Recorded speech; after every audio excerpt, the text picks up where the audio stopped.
ಇನ್ನು ಬೊಂಬೆಗಳಿಗೂ ಮೈಸೂರಿಗೂ ತನ್ನದೇ ಆದ ಒಂದು ಅವಿನಾಭಾವ ಸಂಬಂಧ ಇದೆ ಅಂತ ಹೇಳ್ಬೋದು. ಯಾಕೆಂತಂದರೆ ಪ್ರತಿ ವರ್ಷದ ದಸರಾ ಮಹೋತ್ಸವದ ನವರಾತ್ರಿಯ ಸಂದರ್ಭದಲ್ಲಿ ಮೈಸೂರಿನ ಬಹುತೇಕ ಮನೆಗಳಲ್ಲಿ ಬೊಂಬೆಗಳನ್ನು ಕೂಡಿಸುವುದು ವಾಡಿಕೆ. ಅಂದಿನ ಒಂದು ದೇವಾನುದೇವತೆಗಳ ಬಗ್ಗೆ ಬೆಳಕನ್ನು ಚೆಲ್ಲುವಂತಹ ಒಂದು ದೃಶ್ಯಾವಳಿಗಳನ್ನು ಆಧಾರವಾಗಿಟ್ಟುಕೊಂಡು ಮೈಸೂರಿನ ಆಳರಸರ ಸಂದರ್ಭದಲ್ಲಿ ಯಾವ ರೀತಿ ಒಂದು ದರ್ಬಾರು ನಡೀತಿತ್ತು ಇವನ್ನೆಲ್ಲ ಒಂದು ಒಟ್ಟಾಗಿ ಇಟ್ಕೊಂಡು ಗೊಂಬೆಗಳನ್ನು ಕೂಡಿಸುವಂಥ ಪದ್ಧತಿ ಮೈಸೂರಿನ ಬಹುತೇಕ ಮನೆಗಳಲ್ಲಿ ಇಂದಿಗೂ ಕೂಡ ಅಸ್ತಿತ್ವದಲ್ಲಿದೆ. ಆ ಮುಖಾಂತರ ಗೊಂಬೆ ಕೂರಿಸುವ ಪದ್ಧತಿಯನ್ನು ಮೈಸೂರಿನ ಜನರು ಮುಂದುವರಿಸ್ಕೊಂಡು ಹೋಗಿದ್ದಾರೆ. ಆ ಒಂದು ದಸರಾದ ಸಂದರ್ಭದಲ್ಲಿ ಪುರಾಣಗಳ ಬಗ್ಗೆ ಒಂದು ಬೆಳಕನ್ನು ಚೆಲ್ಲುವಂಥ ದೃಶ್ಯಾವಳಿಗಳ ಒಂದು ಗೊಂಬೆಗಳನ್ನು ಪ್ರದರ್ಶನವನ್ನು ಮಾಡ್ತಾರೆ. ಅದೇ ರೀತಿ ಇತ್ತೀಚಿನ ದಿನಮಾನಕ್ಕೆ ಹೊಂದಿಕೊಂಡಂತಹ ದೃಶ್ಯಾವಳಿಗಳ ಬಗ್ಗೆ ಬೆಳಕು ಚೆಲ್ಲುವಂತಹ ಒಂದು ಗೊಂಬೆಗಳನ್ನು ಕೂರಿಸುವಂಥ ವಾಡಿಕೆ. ಆ ಗೊಂಬೆಗಳನ್ನೇ ಕೂಡ ಈ ಬಾರಿಯ ದಸರಾ ಒಂದು ಮಾಗಿ ಉತ್ಸವದ ಫಲಪುಷ್ಪ ಪ್ರದರ್ಶನದ ಮತ್ತೊಂದು ಬದಿಯಲ್ಲಿ ಏರ್ಪಾಡು ಮಾಡಿರೋದು ಕೂಡ ಸಾಕಷ್ಟು ಒಂದು ರೀತಿ ಗಮನವನ್ನು ಸೆಳೀತಾ ಇದೆ ಅಂತ ಹೇಳ್ಬೋದು. ಒಂದು ಪೌರಾಣಿಕ ಮಹತ್ವದ ಬಗ್ಗೆ ಬೆಳಕನ್ನು ಚೆಲ್ಲುವ ನಿಟ್ಟಿನಲ್ಲಿ ಈ ಬೊಂಬೆಗಳ ಪ್ರದರ್ಶನ ಸಾಕಷ್ಟು ಒಂದು ರೀತಿ ಗಮನವನ್ನು ಸೆಳೀತಾ ಇದೆ ಅಂತ ಹೇಳ್ಬೋದು. ಒಂದು ವಿಷ್ಣುವಿನ ದಶಾವತಾರ ಆಗ್ಬೋದು, ಕೃಷ್ಣಾವತಾರ ಆಗ್ಬೋದು, ರಾಮನ ಒಂದು ಶ್ರೀರಾಮನ ಬಗ್ಗೆ ಬೆಳಕನ್ನು ಚೆಲ್ಲುವಂತಾಗ್ಬೋದು. ಈ ರೀತಿ ದೇವಾನುದೇವತೆಗಳ ಒಂದು ಇತಿಹಾಸದ ಬಗ್ಗೆ, ಪುರಾಣದ ಬಗ್ಗೆ ಬೆಳಕನ್ನು ಚೆಲ್ಲುವಂತಹ ಬೊಂಬೆಗಳನ್ನು ಇಲ್ಲಿ ಪ್ರದರ್ಶನಕ್ಕೆ ಇಟ್ಟಿರೋದು ಕೂಡ ಸಾಕಷ್ಟು ಒಂದು ರೀತಿ ಗಮನವನ್ನು ಸೆಳೀತೆ ಅಂತ ಹೇಳ್ಬೋದು. ಯಾಕೆ ನಾವು ನೋಡ್ತಾ ಹೋಗ್ಬೋದು, ಇಲ್ಲಿರುವಂಥ ಬೊಂಬೆಗಳೇ ನಮ್ಮ ಪೌರಾಣಿಕ ಹಿನ್ನೆಲೆಯ ಮೇಲೆ ಒಂದು ಬೆಳಕನ್ನು ಸಾರ್ತಾ ಇದ್ದೇವೆ ಅಂತ ಹೇಳ್ಬೋದು. ಅಷ್ಟರ ಮಟ್ಟಿಗೆ ಇಲ್ಲಿ ಬೊಂಬೆಗಳನ್ನು ಅತ್ಯಂತ ಒಪ್ಪವಾಗಿ ಊರಣವಾಗಿ ಜೋಡಿಸಿ ಇಟ್ಟಿದ್ದಾರೆ. ಇದೇ ಒಂದು ಹಿನ್ನೆಲೆಯಲ್ಲಿ ಇಲ್ಲಿಟ್ಟಿರುವಂಥ ಬೊಂಬೆಗಳು ಕೂಡ ಈಗ ಮಾಗಿ ಉತ್ಸವದ ಹಿನ್ನೆಲೆಯಲ್ಲಿ ಒಂದು ಅರಮನೆ ಆವರಣಕ್ಕೆ ಬರುವಂಥ ಪ್ರವಾಸಿಗರನ್ನು ಒಂದು ಸೂಜಿಗಲ್ಲಿನಂತೆ ಸೆಳೀತಾ ಇದ್ದೇವೆ ಅಂತ ಹೇಳ್ಬೋದು.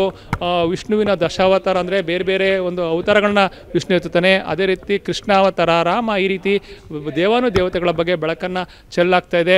ಇನ್ನು ನಮ್ಮ ಸ್ತ್ರೀ ಪ್ರಧಾನ ದೇವತೆಗಳಿಗೂ ಕೂಡ ಇಲ್ಲಿ ಸ್ಥಾನವನ್ನು ಕೊಡಲಾಗಿದೆ. ಇಲ್ಲಿ ನಾವು ನೋಡ್ತಾ ಹೋಗ್ಬೋದು, ಒಂದು ಚಾಮುಂಡೇಶ್ವರಿ ಯಾವ ರೀತಿ ಸಿಂಹಾರೂಢವಾಗಿ ಕುಳಿತಿದ್ದಾಳೆ, ಅದೇ ರೀತಿ ಲಕ್ಷ್ಮಿ ಆಗ್ಬೋದು. ಈ ರೀತಿ ದೇವತೆಗಳ ಒಂದು ವಿಗ್ರಹಗಳನ್ನು, ಒಂದು ಬೊಂಬೆಗಳನ್ನು ಅಲ್ಲಿ ಕೂರಿಸಲಾಗಿದೆ. ಲಕ್ಷ್ಮಿ, ಸರಸ್ವತಿ, ಪಾರ್ವತಿ, ಹಿಂಗೆ ದೇವತೆಗಳ ಒಂದು ಸ್ತ್ರೀ ದೇವತೆಗಳ ವಿವಿಧ ಆಕೃತಿಯ ಒಂದು ಬೊಂಬೆಗಳನ್ನು ಇಲ್ಲಿ ಪ್ರದರ್ಶನಕ್ಕೆ ಇಡಲಾಗಿದೆ. ಅದೇ ರೀತಿ ಒಂದು ಮಧುವಣಗೀತೆಯಂತೆ ಸಿಂಗಾರಗೊಂಡಿರುವಂಥ ಒಂದು ಹಲವಾರು ಬೊಂಬೆಗಳನ್ನು ಇಲ್ಲಿ ಪ್ರದರ್ಶನಕ್ಕೆ ಇಟ್ಟಿರೋದು ಕೂಡ ಸಾಕಷ್ಟು ಒಂದು ರೀತಿ ಆಕರ್ಷಣೀಯ ಒಂದು ಕೇಂದ್ರ ಬಿಂದುವಾಗಿ ಮಾರ್ಪಟ್ಟೆ ಅಂತ ಹೇಳ್ಬೋದು. ಇನ್ನು ನಾವು ಮತ್ತೊಂದು ಬದಿಗೆ ಹೋಗೋದಾದರೆ ಇಲ್ಲಿ ಸಾಕಷ್ಟು ಒಂದು ರೀತಿ ಕೈಲಾಸ ಪರ್ವತದ ಮಾದರಿಯಲ್ಲಿ ಇಲ್ಲಿ ಆಕೃತಿಯನ್ನು ನಿರ್ಮಾಣ ಮಾಡಲಾಗಿದೆ.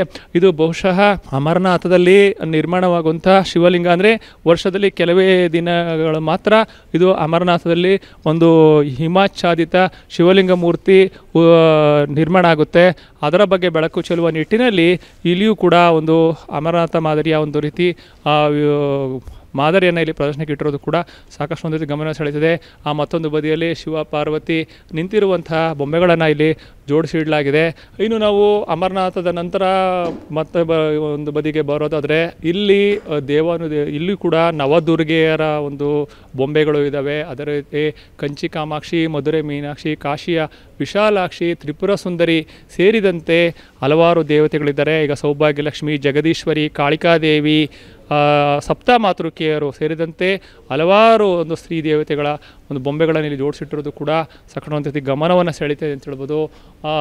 ಆ ಮುಖಾಂತರ ಈ ಬಾರಿಯ ಒಂದು ಮಾಗಿ ಉತ್ಸವಕ್ಕೆ ಒಂದು ಮೆರಗನ್ನು ಇಲ್ಲಿ ತಂದಿದ್ದಾರೆ ಅಂತ ಹೇಳ್ಬೋದು.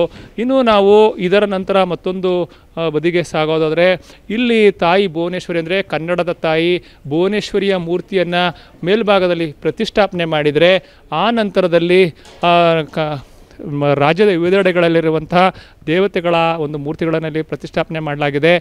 ರಂಗನಾಥ ಸ್ವಾಮಿ, ಧರ್ಮಸ್ಥಳದ ಮಂಜುನಾಥ ಸ್ವಾಮಿ, ಕೊಲ್ಲೂರು ಮೂಕಾಂಬಿಕೆ, ಮಹಾಲಕ್ಷ್ಮಿ, ಹೊರನಾಡು ಅನ್ನಪೂರ್ಣೇಶ್ವರಿ, ಗಾಯತ್ರಿ ದೇವಿ, ಶೃಂಗೇರಿ ಶ್ರೀ ಶಾರದೆ, ಕುಕ್ಕೆ ಸುಬ್ರಹ್ಮಣ್ಯ, ಸವದತ್ತಿ ಯಲ್ಲಮ್ಮ ಸೇರಿದಂತೆ ಹಲವಾರು ಪುರಾಣ ಪ್ರಸಿದ್ಧ ಕ್ಷೇತ್ರಗಳ ದೇವತೆಗಳನ್ನು ಕೂಡ ಇಲ್ಲಿ ಪ್ರತಿಷ್ಠಾಪನೆ ಮಾಡಲಾಗಿದೆ. ಇದರ ಜೊತೆಗೆ ಹಂಪೆಯಲ್ಲಿರುವಂಥ ಕಲ್ಲಿನ ರಥದ ಮಾದರಿ ಕೂಡ ಇಲ್ಲಿ ಸಾಕಷ್ಟು ಒಂದು ರೀತಿ ಗಮನವನ್ನು ಸೆಳೀತಿದೆ. ಇದರ ಜೊತೆಗೆ ಒಂದು ಕನ್ನಡ ಒಂದು ಸಾಹಿತ್ಯ ಕ್ಷೇತ್ರಕ್ಕೆ ಜ್ಞಾನಪೀಠ ಪ್ರಶಸ್ತಿಗಳನ್ನು ತಂದುಕೊಟ್ಟಿರುವಂತಹ ಹಲವಾರು ಸಾಹಿತಿಗಳು, ಹಿರಿಯ ಸಾಹಿತಿಗಳ ಒಂದು ಭಾವಚಿತ್ರಗಳನ್ನು ಕೂಡ ಇಲ್ಲಿ ಪ್ರದರ್ಶನಕ್ಕೆ ಇಟ್ಟಿರೋದರಿಂದ ಸಾಕಷ್ಟು ಒಂದು ರೀತಿ ಈ ಒಂದು ಭಾಗ ಸಾಕಷ್ಟು ಗಮನವನ್ನು ಸೆಳೀತಾ ಇದೆ. ದೇವತೆಗಳ ಜೊತೆಗೆ ಇತಿಹಾಸದ ಒಂದು ಸಾಹಿತ್ಯದ ಮೇಲೂ ಕೂಡ ಒಂದು ಬೆಳಕನ್ನು ಚೆಲ್ಲುವ ನಿಟ್ಟಿನಲ್ಲಿ ಈ ಒಂದು ಭಾಗದಲ್ಲಿರುವಂಥ ಒಂದು ಬೊಂಬೆಗಳ ಪ್ರದರ್ಶನ ಸಾಕಷ್ಟು ಒಂದು ರೀತಿ ಗಮನವನ್ನು ಸೆಳೀತಾ ಇದೆ. ಈಗ ಇತ್ತೀಚಿನ ದಿನಮಾನಕ್ಕೆ ಹೊಂದಿಕೊಂಡಂತಹ ಕೆಲವೊಂದು ವಿಚಾರಗಳಿಗೂ ಕೂಡ ಈ ಒಂದು ಬೊಂಬೆಗಳ ಒಂದು ಪ್ರದರ್ಶನ ಸಾಕಷ್ಟು ಒಂದು ರೀತಿ ಬೆಳಕನ್ನು ಚೆಲ್ತಾ ಅಂತ ಹೇಳ್ಬೋದು. ಒಟ್ಟಾರೆಯಾಗಿ ಒಂದು ಜಗತ್ಪ್ರಸಿದ್ಧ ಮೈಸೂರು ಅರಮನೆಯ ಆವರಣದಲ್ಲಿ ಮಾಗಿ ಉತ್ಸವದ ಅಂಗವಾಗಿ ಆಯೋಜಿಸಿರುವ ಫಲಪುಷ್ಪ ಪ್ರದರ್ಶನದ ಒಂದು ಬದಿಯಲ್ಲಿ ಆಯೋಜನೆ ಮಾಡಿರುವಂಥ ಈ ಬೊಂಬೆಗಳ ಪ್ರದರ್ಶನ ಅಂದಿನ ಆಳರಸರ ಕಾಲದಿಂದ ಯಾವ ರೀತಿ ನಡ್ಕೊಂಡು ಬಂದಿದೆಯೋ ಅದರ ಬಗ್ಗೆ ಬೆಳಕನ್ನು ಚೆಲ್ಲುವುದರ ಜೊತೆಗೆ ಇತ್ತೀಚಿನ ವಿದ್ಯಮಾನಗಳ ಬಗ್ಗೆಯೂ ಕೂಡ ಬೆಳಕನ್ನು ಚೆಲ್ತಾ ಇದೆ ಅಂತ ಹೇಳ್ಬೋದು. ಅಷ್ಟರ ಮಟ್ಟಿಗೆ ಈ ಬೊಂಬೆಗಳ ಪ್ರದರ್ಶನ ಜನಮನ ಸೂರೆಗೊಳ್ತಾ ಇದೆ ಅಂತ ಹೇಳ್ಬೋದು. ಕ್ಯಾಮ್ರಾ ಪರ್ಸನ್ ಅರ್ಜುನ್ ಜೊತೆ ರಂಗಸ್ವಾಮಿ, ಪ್ರತಿನಿಧಿ ನ್ಯೂಸ್, ಮೈಸೂರು.